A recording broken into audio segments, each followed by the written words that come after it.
Discipline, camaraderie, and a sense of purpose. Three things the military gives you that most people spend a lifetime searching for. What's up, everybody? Welcome to the Jeremy Giarrusso podcast.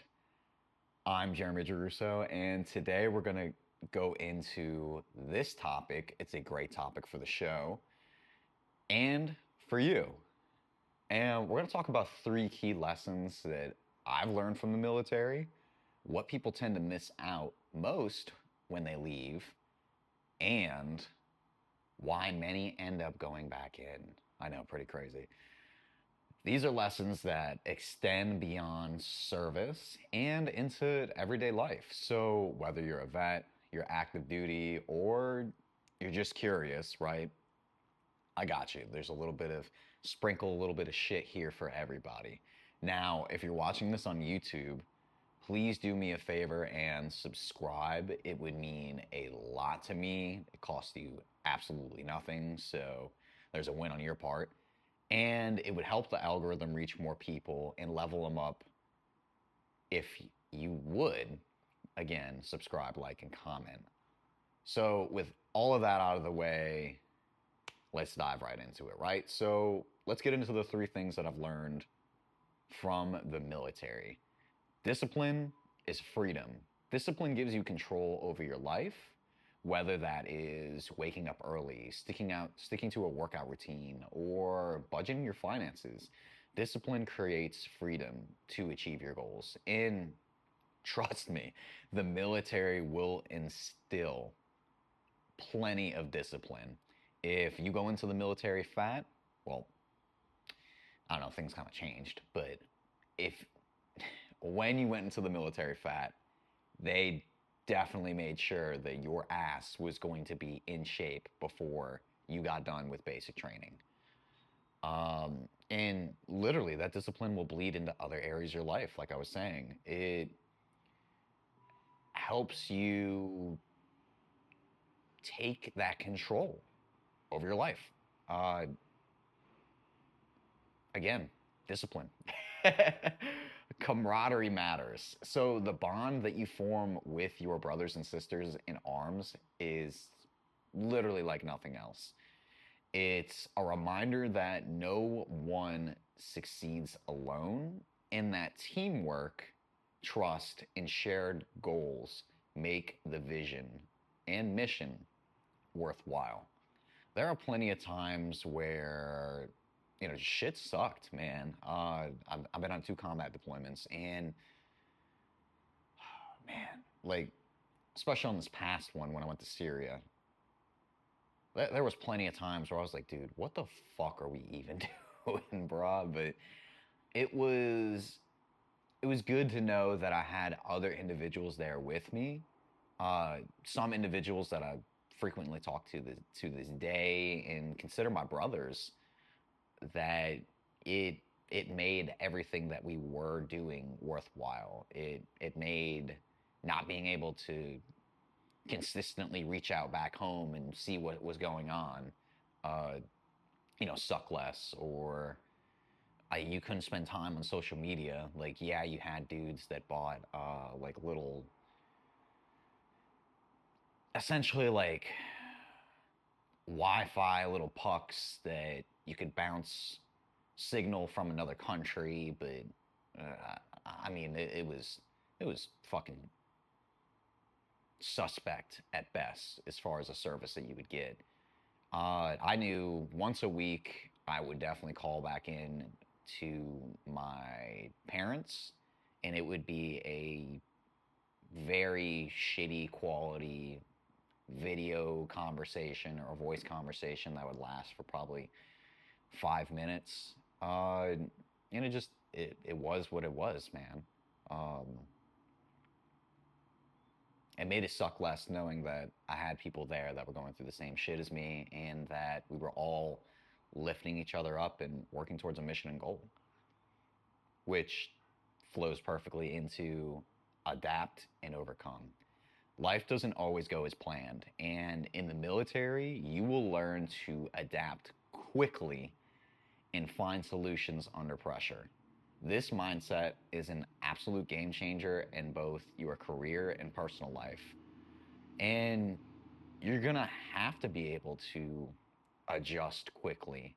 I mean, life ain't a video game, man. You can't fucking press pause or take a quick time out. Like, shit doesn't work like that. So when you're faced with a certain adversity, you got to be able to make a decision quick. Um, and there was plenty of times in the military where I've had to think on my feet. Sometimes I, sometimes I didn't do great. Other times I did fucking fantastic. But through each lesson you learn, I don't. I like to think I don't take L's as in losses. I like to think I take L's as in lessons. So when you change your mindset like that as well, you're never in a scarcity or lack mindset. You're always wanting to learn more. So those are the three things I learned from the military. But what do people miss the most about the military? And these are my three things that I think, right? So, a sense of purpose. Many veterans talk about feeling lost after service because the sense of mission disappears, right? The military gives you a clear reason to wake up every day, literally tell you what to wear, where you're going to eat, most of the times, what you are going to eat, and just what you're going to do throughout that day. And it's very hard to replicate that in civilian life. You go from literally just having to take your brain out of your head, place it somewhere, and you are just being told what to do 24/7. Well, anybody can fucking do that. But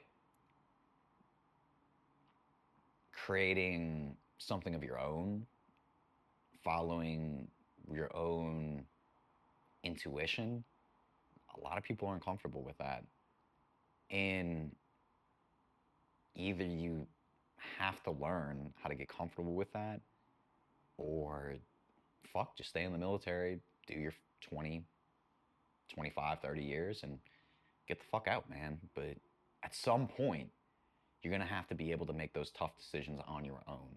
You're going to have to be able to find that sense of purpose, that thing that I want you to think about, right? So take a moment and think about that one thing that if money wasn't an issue, or, people's judgment wasn't an issue, what would you do? And then that thing you just thought about that you probably suppressed to the back of your mind, why the fuck aren't you doing it? I mean, we only have one life to live. We also know that time is valuable. It's the most precious thing we could ever give anybody, right? Because it's something that we can give that we can't get back. Follow that sense of purpose. We all come into this world to give a gift. If you don't know what your gift is yet, that's okay. Some of us don't figure it out until later on in life, and some of us figure it out really easy or really quickly. But whatever that sense of purpose is for you, find it, pursue it, chase it. There's going to be people that don't understand, and that's fine. It's not their path. Your path is your own. The second thing that people miss about the military, sorry, I got really philosophical there, is the brotherhood/sisterhood. So it's the bond amongst service members. It's deep. Like there are people that I genuinely didn't like in the military, but I wouldn't want anything bad to happen to them. And it's kind of that like sibling rivalry almost type of vibe. Like yeah, you don't want your big or little brother to like fucking do better than you. But at the end of the day, if somebody fucks with your brother, like, hey, we're squaring up, fucking 10 toes down, standing on business. And veterans miss having people who truly understand what they've been through and that beyond a shadow of a doubt have their backs no matter what. And that is one of the awesome things about being in the service. Again, there's people that I didn't like, and there's people that I definitely fuck with. And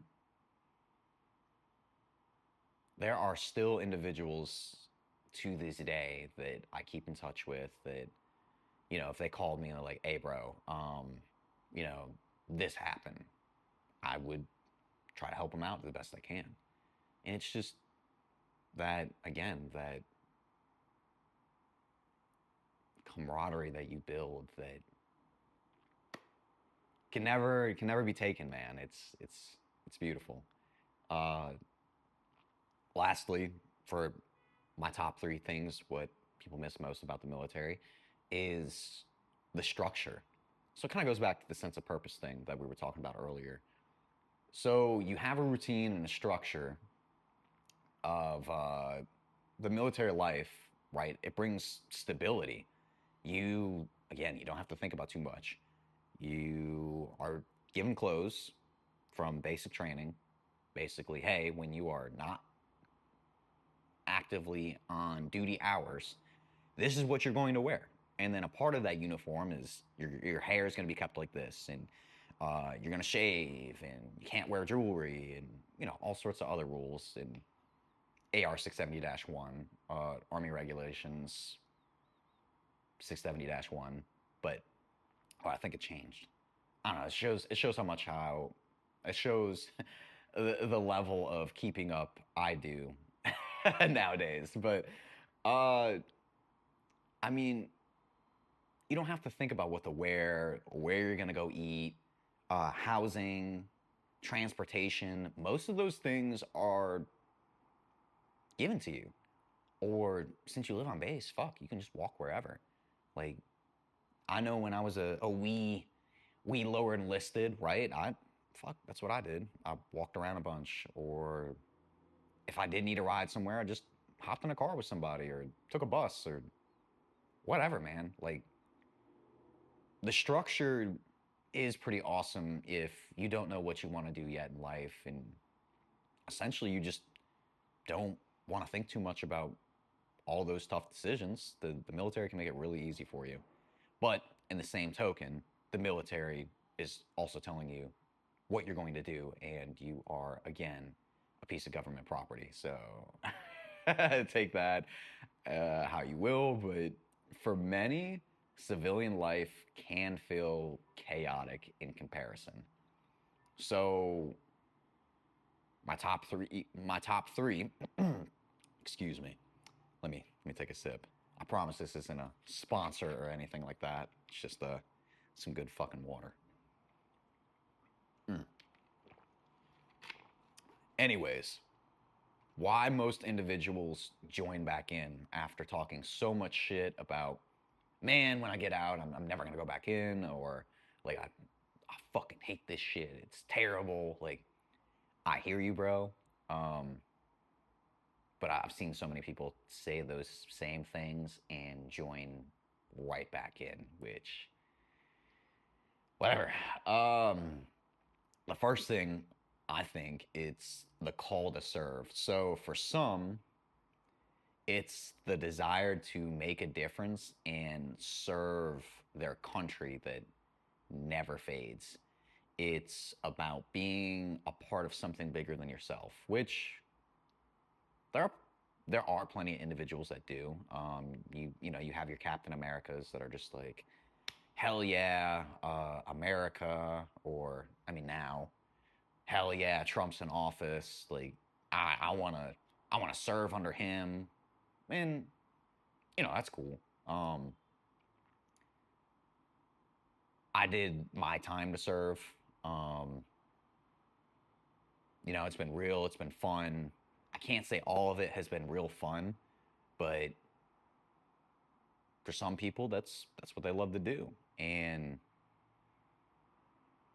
nothing against that. Or if you have anybody giving you shit for it, like, fuck them. You know, your path is your own, and many people won't understand that, but you just have to keep doing you. Second thing, which a lot of people stay in for this. stability and benefits. Now, being considered active, even if you're National Guard or Reserves, still being considered active, you get some fucking wild benefits with being in the military. The military offers financial security for one. Like if you're active duty, even at the lowest uh, base grade, yeah, English, I can sometimes speak it. I think E1 makes like 1,200 bucks a month. Like, dude, if you're 18 years old and you go from making, I don't know, fucking $7 an hour working at Walmart or McDonald's to you got 1,200 bucks in your bank account, and you don't have to pay for rent. You really don't need to pay for food, even though I know most of you lower enlisted are always at the food court buying Subway or fucking Burger King or what was the other ones? Charlie's, like KFC. Man, bruh. I don't know what it is. Y'all must have some sort of like fucking. Now speaking to these big food chains, right? They must have some sort of deal with these military bases, because I promise you, you will always find a Subway on a military base, or a fucking Chili's or an Applebee's. Yeah, you'll definitely find those Buffalo Wild Wings as well. But yeah, dude, you don't have to worry about housing, which is crazy. Because I don't think you could find anywhere right now that would be deemed livable for under 1,200 bucks a month, and still be able to get, how do I word this? Get edible food, not worry about transportation, like, and healthcare. Holy shit, healthcare is crazy. Some military doctors are sketchy. Some military doctors are sketchy. However, not having to worry about it, like if you break your leg, you're covered. Or if you have dependents and something happens to them, they're covered. Financial security, healthcare, and the lifestyle that, while demanding, comes with clear expectations. Again, a lot of people go right back in because of it. It's predictable, um, it's stable, and then you won't make 1,200 bucks for the rest of your life. You're not always going to be some E1 private in the military. I mean, as you go throughout your career, you're going to progress, either if that is on the enlisted side or the officer side, or be a warrant officer, which that's an awesome gig. But regardless of what route you go, there's always going to be that floor, and then you'll be able to take steps up that ladder to make more and more money. I think as a captain, you make like 6 figures a year. I mean, fuck, that's not bad. You get a degree, you get a 4-year degree, then you start working on your master's. I think that's the deal, if I remember correctly, with becoming a captain. You mean to tell me I already did 4 years of school, and then I just do another 2, and then you can guarantee me 6 figures a year? How many jobs do you know that you are guaranteed after getting your master's that you will, like beyond a reasonable doubt, you will make 6 figures a year? I don't know. But again, security, healthcare, lifestyle, stability, and benefits. That's my reason number 2. 3, the intangible value. Now, intangible value, the fuck is that? So many find that they simply miss the intangibles: the pride of wearing the uniform, the challenges, the embracing the suck, in the feeling of being home when they're on base or they're with fellow service members. For people that aren't in the military that are listening to this, they're probably like, dude, the fuck? Like, you got somebody telling you where to be, where to go, what to wear, like, and who you're gonna hang around all the time. That's not for me. And true, that it's not for most people. That's why only 1% of the U.S. population makes up our service members. Again, freedom isn't free. You have, or we have, the opportunity to live the life that we want because we have awesome servicemen and women that are willing to put their lives on the line each and every day so we can have the opportunities that we have. I mean, it is what it is. Some people just miss it, man. And because of that, they jump right back in. Hey guys, real quick interruption. Let me tell you about the Just Start Grinding apparel. Now, if you're like me and you care about high quality gym wear that looks great, keeps its original shape and integrity, and you also support a veteran owned business, then I want you to check out the Just Start Grinding website. I used to wear all sorts of gym wear, right? Like Gymshark, Nike, Adidas, Under Armour, and so many more that I can't think of right now, right? Now, you don't need to guess what leisure wear is right for you. I want to give you a 50% off your first order you make. So just go to JustStartGrinding.com, use the code JSG Podcast to get 50% off at checkout. You'll also get free shipping for spending over $150. So go to JustStartGrinding.com, all one word, and use the code JSG Podcast to get 50% off your first order. Now back to the podcast. Why do these lessons matter, right?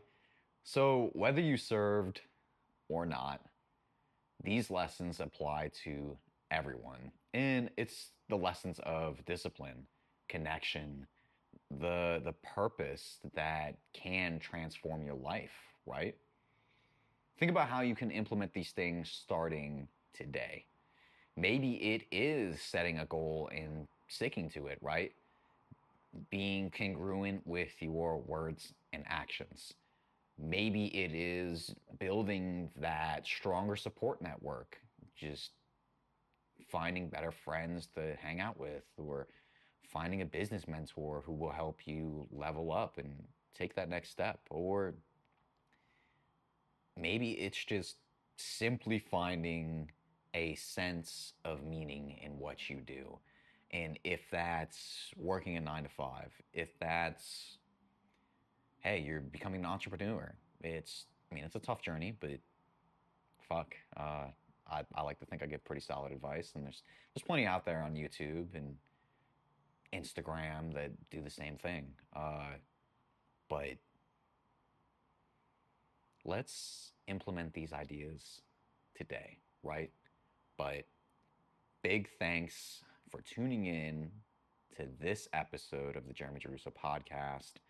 Remember, whether it's health, wealth, or mindset, the first step is to always just start grinding. Thank y'all again, and I'll see y'all next week.